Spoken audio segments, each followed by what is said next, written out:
Chapter 17. How the Gospels Came into Being.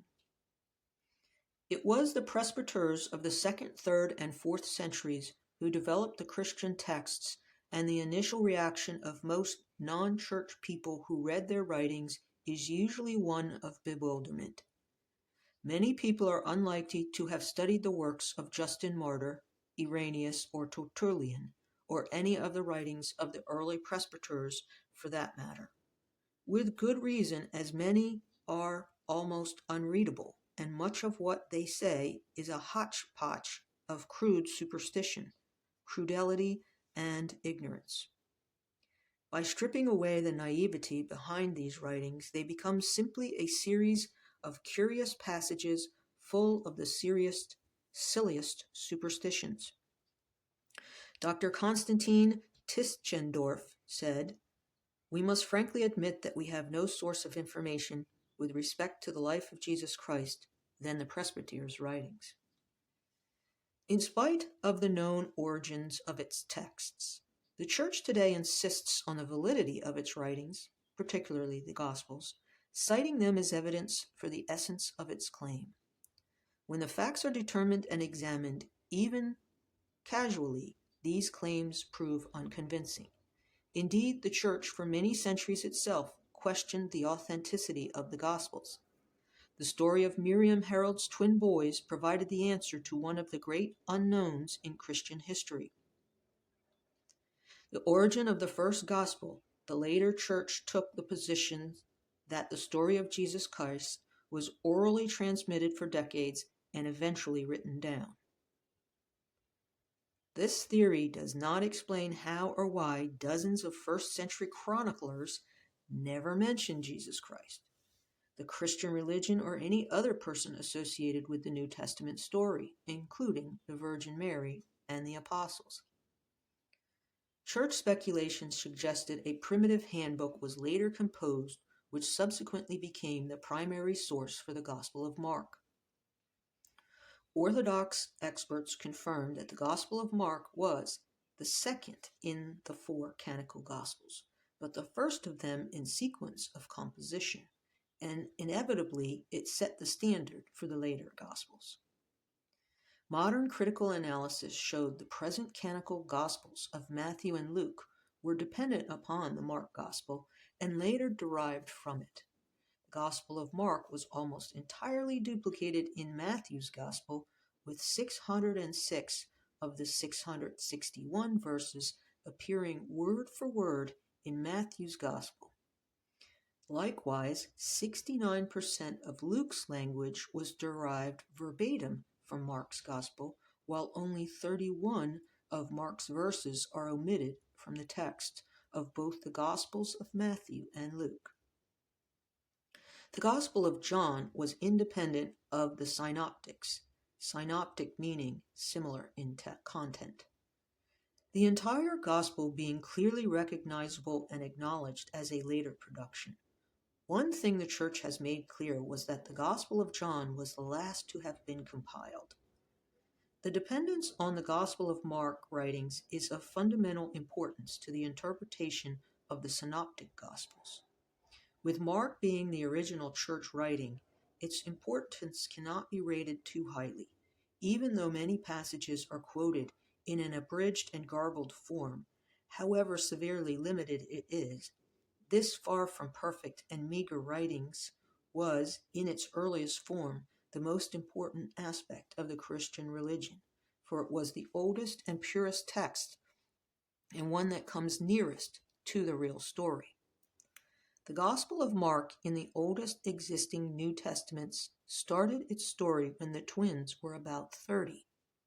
There was no mention of Mary or the virgin birth or the now called Old Testament messianic prophecies.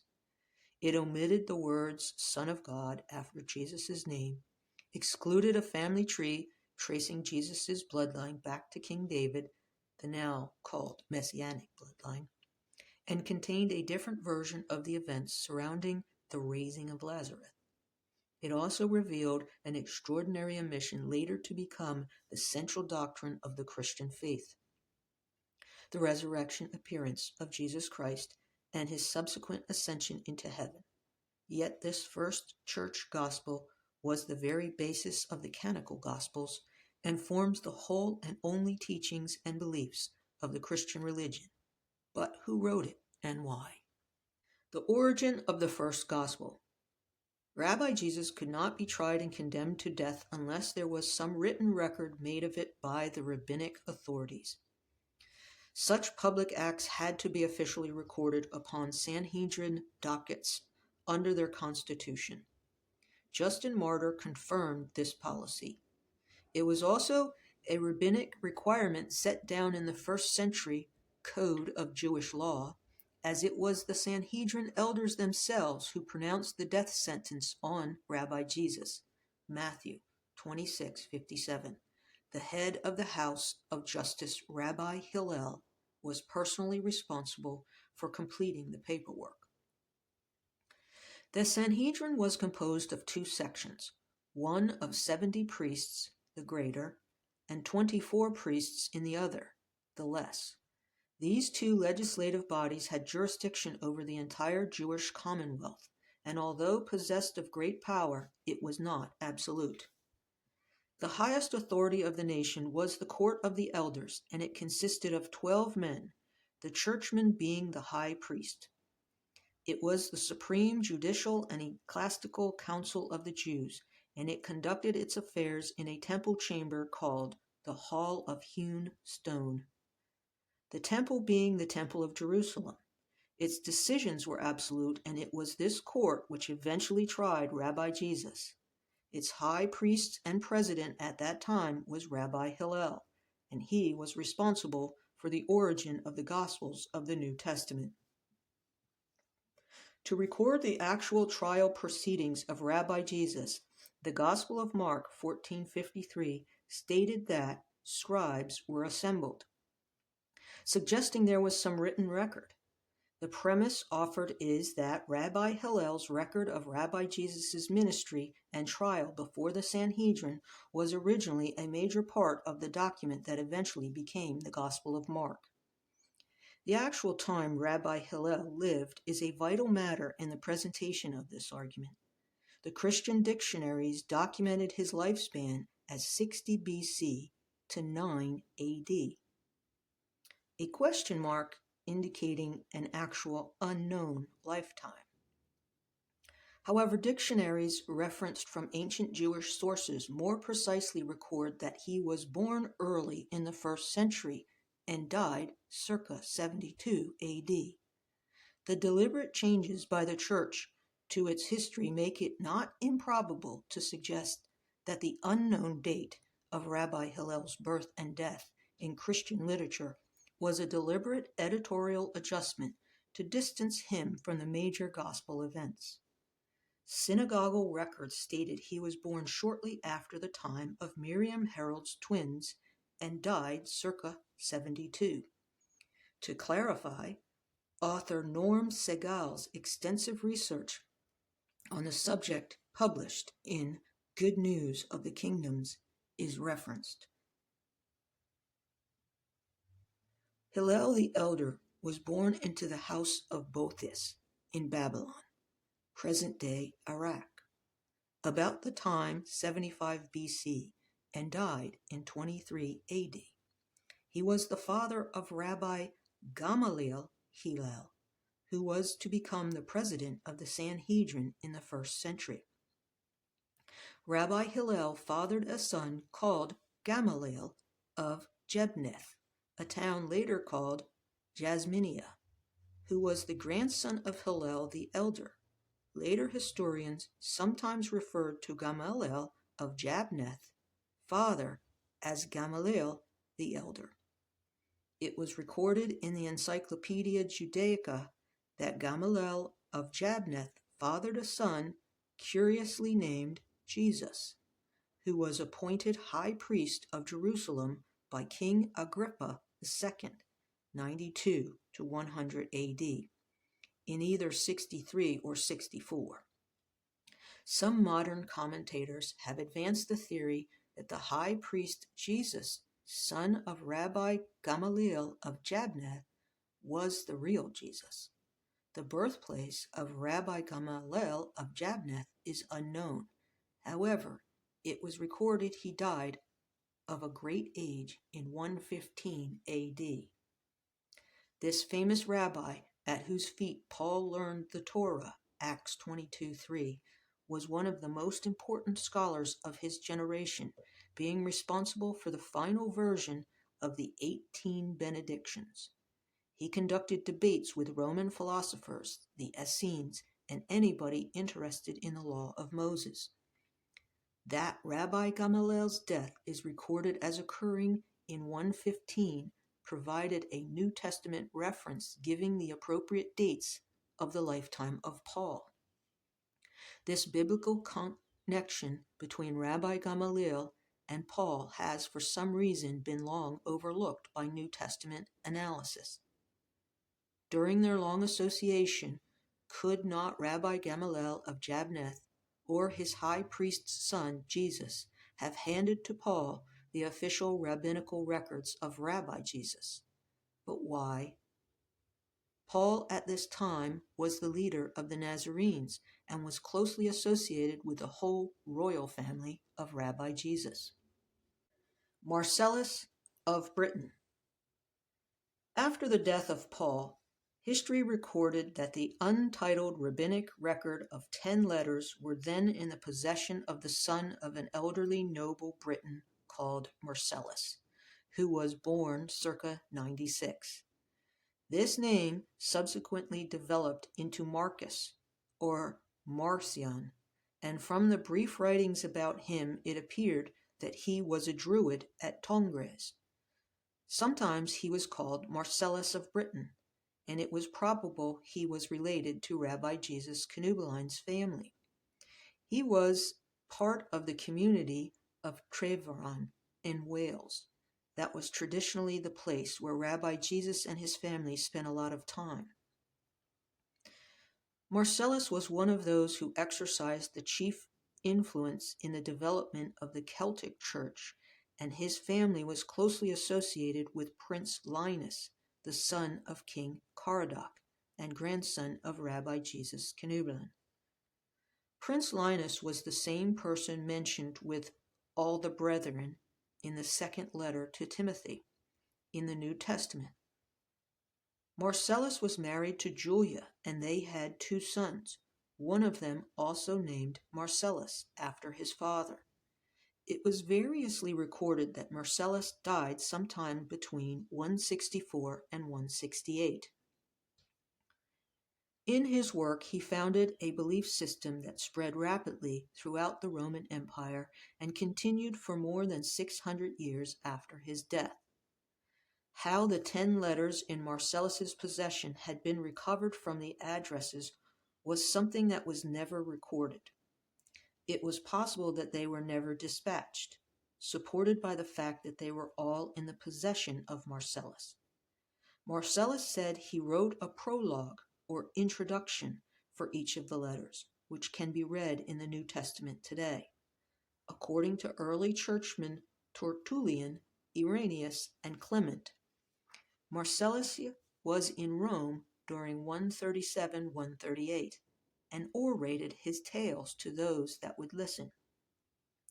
This statement was taken to mean that Marcellus orated from the untitled text in his possession, that being the record of the teachings, trial, escape, capture, and death of stoning of Rabbi Jesus Canubalian.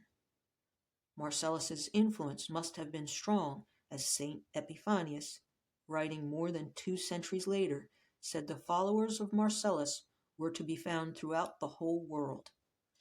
Marcellus's religious rituals were so similar to that of later Roman Church that some 250 years after his death, Cyril of Alexandria in 387 found it necessary to warn congregations not to enter a Marcionian church by mistake. It was through the corruption of Marcellus' name that he was later called by the church Marcion. This removed the embarrassing evidence that the writing that later became the first Christian gospel was originally in the possession of a British Druid. The Ebernites and the genuine Gospel of Matthew. The several scattered sources from which knowledge of the sect called Ebernites was derived cannot be quickly or easily harmonized.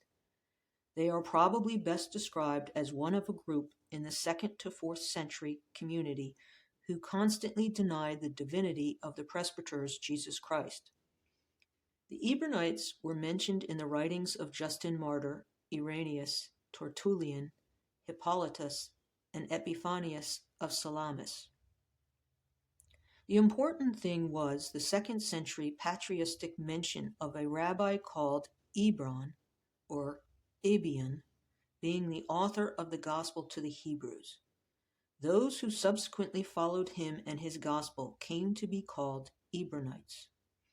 It seemed that in Rome, Marcellus's Gospel went off in 2 separate directions. The presbyters had a copy that they falsified, and later it was named the Gospel of Matthew. Another copy was made by Rabbi Ebron for the Essene movement, and that was called the Gospel to the Hebrews, the Hebrews being the Essenes. When Jerome read and translated this Gospel towards the end of the 4th century, he wrote to a friend and said, "In the Evangel which the Nazarenes and the Ebernites use, which recently I translated from Hebrew into Greek, and which is called by most persons the genuine Gospel of Matthew, the Jews have the truth." St. Epiphanius wrote, "The Ebernites number among their sect all the surviving relatives of Jesus." It seemed that Rabbi Ebron preserved for Rabbi Jesus Canubaline's family a copy of Marcellus' original synagogal manuscript. Rabbi Ebron's document was the original Hebrew language version of the now called Matthew Gospel. It did not include the first 2 chapters there today, nor the resurrection description, nor the so-called Old Testament prophecies, nor the family genealogy tracing Rabbi Jesus back to King David. In other words, that gospel in its earliest form was a direct copy of Marcellus's gospel that was the earliest witness to any Christian writings in the records of mankind. Therefore, the Ebernites practiced the purest form of primitive Christianity, using a gospel which basically taught a code of ethics for the communal living of the Essene and Druidic holy men, the balance of prayer, work, and study, the care given to the body, with time divided between rest, exercise, and proper food, and courtesy given to each and every guest. The Catholic Encyclopedia openly discussed the major problems posed by the artificial structure of the canonical Gospel of Matthew. It also stated that the whole of the first 2 chapters were added in the early 3rd century AD. In the way the Gospel of Matthew was originally written, it began, "In those days came John the Baptist, and then Jesus came to be baptized by him at about the age of 30 years. When Jerome said the Jews had the genuine Gospel of Matthew, he meant that document was considered the real Gospel of Matthew, not the forged version that went into his Vulgate Bible. The Hebrew version was considered to be authentic, and the version that became the canonical one today was not. The smallest collection of writings Marcellus used in his orations was never considered the inspired word of God. The main manuscript that Marcellus used was the subject of controversy for centuries. The Orthodox Church said it became the Gospel of Luke. Others denied this and claimed it was a collection of anecdotes from which the Gospel of Mark evolved. However, what was known was that the rabbinic record held by Marcellus originally carried no title, and because it was in his possession, the suspicion exists that Marcellus's name became attached to it, and it evolved into Marcion, Marcus, Mark, and then Mark in subsequent English translations. A rumor emerged within later church circles that Marcellus had, as a youth, seduced a virgin. This rumor was dismissed as the malicious gossip of St. Epiphanius. A later slander set against Marcellus for not accepting a virgin birth narrative in a writing compiled late in his lifetime, called the Gospel of Cerinthus, 164-168. This document also included a genealogy of Jesus Christ and was soon renamed the Gospel of Luke, after the beloved physician Therapeute, described in the ancient Syriac text of the New Testament as Asia the Essene or Essene. It was addressed under this name to Theophilus, a presbyter in Antioch in the year 169. It seemed that Cerinthus, an Egyptian Jew, was an associate of Rabbi Hebron and a member of the Ebronites, and directly associated with the Essenes and Nazarenes. The Gospel of Luke, one of many, Luke 1:1, was the longest of the four canonical Gospels because it contained a major and late addition of approximately 10 pages, now called by the Church the Great Insertion. Marcellus argued that the virgin birth and family genealogy were forgeries and had to be removed from the later document. Marcus rejected the first two chapters and some shorter passages of the writings today called the Gospel of Luke. Marcellus also bitterly denied the link between Jesus Christ to the so-called messianic prophecies, because there were no prophecies in the original document in his possession. They were built into Matthew's Gospel in the reconstruction during the 3rd century. Dionysius, Bishop of Alexandria, 264, recorded that the Gospel of John was the forgery of an Egyptian Jew named Cerinthus, a statement later supported by Eusebius, Bishop of Caesarea, 260-339. When analyzing the Gospel of John, there are so many conflictions between it and the earlier Gospels of Mark, Matthew, and Luke, it is difficult to understand why Christian researchers have not given the origin of this document more attention. Readers of the New Testament can see that the portraits of Jesus Christ in the first 3 Gospels differs fundamentally from that in the 4th. One who approached the 4 books for the first time would find it difficult to believe the writers of the Gospel of John and the first 3 Gospels were talking about the same man. The reason for this was apparent. They were talking about twins. The Gospel of John is the most problematic of the Christian texts, and biblical analysis noted its insincerity. The learned church authorities that contributed to the 9th edition of the Encyclopedia Britannica said, "It, John, has been severely edited, as its closing words made clear, and there is evidence of heavy tampering in the earliest manuscripts, obviously glosses and so forth, as well as sheer muddle. Thus, chapter 5 should follow chapter 6, and the final chapter is clearly an addition." The existence of interpolated material in the Gospel of John substantiated the claim that the original document was written without reference to the brothers Judas and Rabbi Jesus. The statements accredited to them in a reconstruction of the original document appeared at a much later date, sometime towards the end of the 2nd century.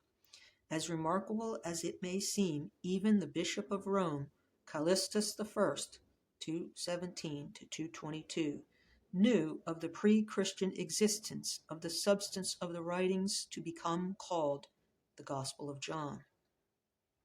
He declared it was originally discovered sealed in an urn in a cavern under the Temple of Jerusalem, having been placed there in secret long anterior to the Christian era. Indeed, the early church itself confirmed the fabrication and recorded that this pre-Christian document was written over during the later years of the 2nd century by Cerinthus. The Gospel of John was not mentioned by any 2nd century presbyter or historian before the time of Bishop Irenaeus. 180 to 190. Some 8,000 church consultants named in 200 opening pages of the 1967 edition of the New Catholic Encyclopedia said of the Gospel of John, some of the irregularities undoubtedly stems from the historical editing. Yet still the Church insists this Gospel is the unadulterated Word of God. The New Catholic Encyclopedia further acknowledged that there was a series of subsequent authors who added material to the body of the Gospel narrative.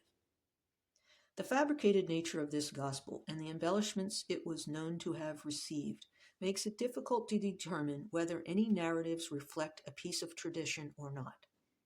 The Church, in reference to the Gospel of John, agreed and stated in the 1910 edition of the Catholic Encyclopedia the correct reading of the text is in many places doubtful. In its rawest form, John, like Matthew, Mark, and Luke, did not record a virgin birth or any aspect of the infancy narratives which established the Church later used forged passages as evidence of the virginal birth of Jesus Christ. After the time of Irenaeus, 202, the Gospels were regularly quoted by such as Tertullian, Origen, and Eusebius, but they all lived during and after the first half of the 3rd century, and at a time when the Gospels circulated under their present names.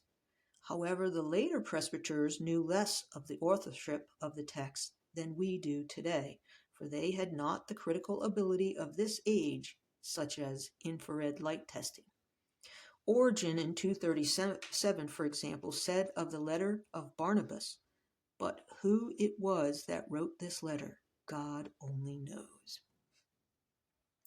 Faust, the 3rd century Mantian, wrote, "Everyone knows that the evangelists' Gospels were written by neither Yeshu, Rabbi Jesus, nor his apostles, but long after their time by some unknown persons who, judging well that they could hardly be believed when telling of things they had not seen themselves, headed their narratives with the names of the apostles or of the disciples contemporaneous with the latter."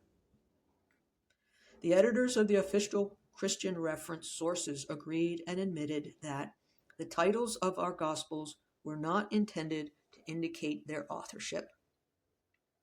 This knowledge was again supported in the internationally acknowledged Directory of the Teaching and History of the Christian Church, the Catholic Encyclopedias. The editorial staff diplomatically said, "It thus appears that the present titles of the Gospel are not traceable to the evangelists themselves." Church experts admit to no evidence of the existence of the Gospels for at least a century after the time it said Jesus Christ was born in a manger. The most ancient literature fails to show any trace of acquaintance with, nor the use of, the Gospels we know today. It is not possible to find in any writings compiled between the beginnings of the 1st century and the middle of the 2nd century any reference to Jesus Christ or the Gospels of Matthew, Mark, Luke, and John. Indeed, the 1909 edition of the Catholic Encyclopedia stated the Gospels do not go back to the 1st century of the Christian era. The Encyclopedia Britannica confirmed the late appearance of the Christian texts. It stated, "No New Testament canon, except a partial and unauthorized one, existed until the later half of the 2nd century AD. That is, till the idea of a universal church began to be entertained. 170 years from the coming of Christ elapsed before the collection assumed a form that carried with it the idea of holy and inspired." Surprisingly, many of the texts written during this time were originally included in the emerging New Testament collection, but were later removed from the canon and suppressed. The Gospel of Peter being one example. Serapion, a presbyter operating at Antioch in 190, recorded the Gospel of Peter being in church using "during his time," but around 140 years later, Bishop Eusebius said it was withheld because it contained some heresy. Previous to its suppression, it was in use in the church at Rhodes in Sicilia, as well as in several other churches. Thus, church history recorded at this time the suppression of a primary Christian gospel.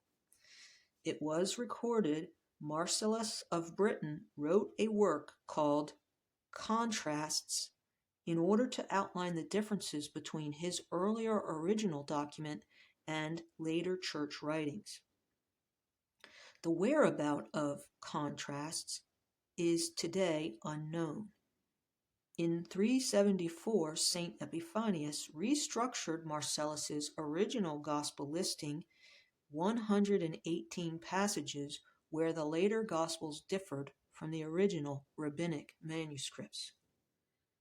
Long after Marcellus's death, he was labeled a heretic by the church. The intriguing question arises, how does it happen that a heretic was in possession of the first Gospels before the Christian church itself was founded? The answer is simple. He received it from the Nazarenes. They, the Nazarenes, elected Marcellus as their bishop. At his persuasion, the most considerable part of the congregation renounced the Mosaic law, in the practice of which they had persevered above a century. By this sacrifice of their habits and prejudices, they purchased free admission into the colony of Hadrian, Roman Emperor 117-138, and more firmly centered their union with Rome. The documents in the possession of Marcellus of Britain were the first recorded mention of ancient texts that can be associated with the New Testament of today, and thus Christianity. The Church claims the Mark Gospel was originally written in Rome. However, the writing Marcellus had in his possession was a shorter version than the today's canonical Gospel of Mark. Using available documentation, it was apparent Marcellus's Gospel was added to in Rome. The rabbinic record illustration of the emergence of the first gospel appeared to be supported in the writings of the early church itself. Then came to Rome Justin Martyr and had lodgings by the bath, the guest house on the grounds of the palace of the British. Substantiating that Rabbi Hillel's report was known, there exists today a 2nd century document called Dialogue with Trypho, written by St. Justin Martyr circa 160. For the present discussion, dialogue is of supreme importance in two vital matters, for it recorded what was basically an extensive argument Justin Martyr had with a Jewish gentleman called Trypho.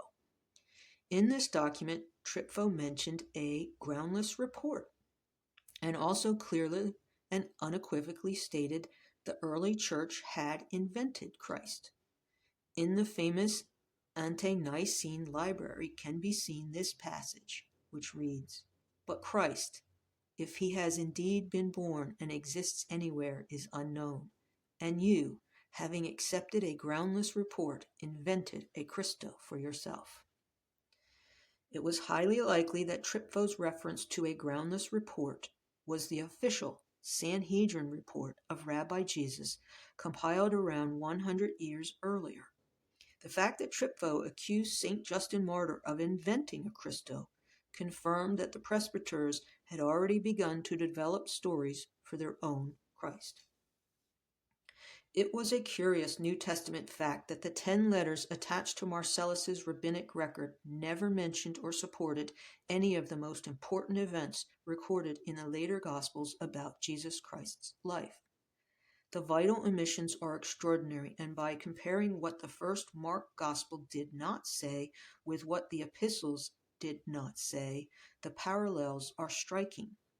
The oldest Mark Gospel said nothing of a virgin birth, failed to record any physical characteristics, manners, moods, and habits, and revealed nothing of the lives of either of the twins before they turned 30. Nothing was mentioned of their education, environment, or Rabbi Jesus' first efforts as a preacher. More importantly, there was no mention of a crucifixion and resurrection or ascension into heaven. The epistle said Jesus Christ was born of a woman and neglected to mention the parents, where he was born or where he died. Spectacular gospel miracles applied to Jesus Christ were not mentioned. Neither was John the Baptist nor Judas Iscariot. The trial and crucifixion, the empty tomb, and the bloody resurrection of Jesus Christ were conspicuous by their absence in the epistles. Nor was there any mention of Jesus' dealings with family associates like Mary Magdalene and Lazarus. For centuries now, scholars pointed to the epistles' complete lack of reference to a supernatural Jesus Christ as clear evidence that the presbyters had not yet created the story.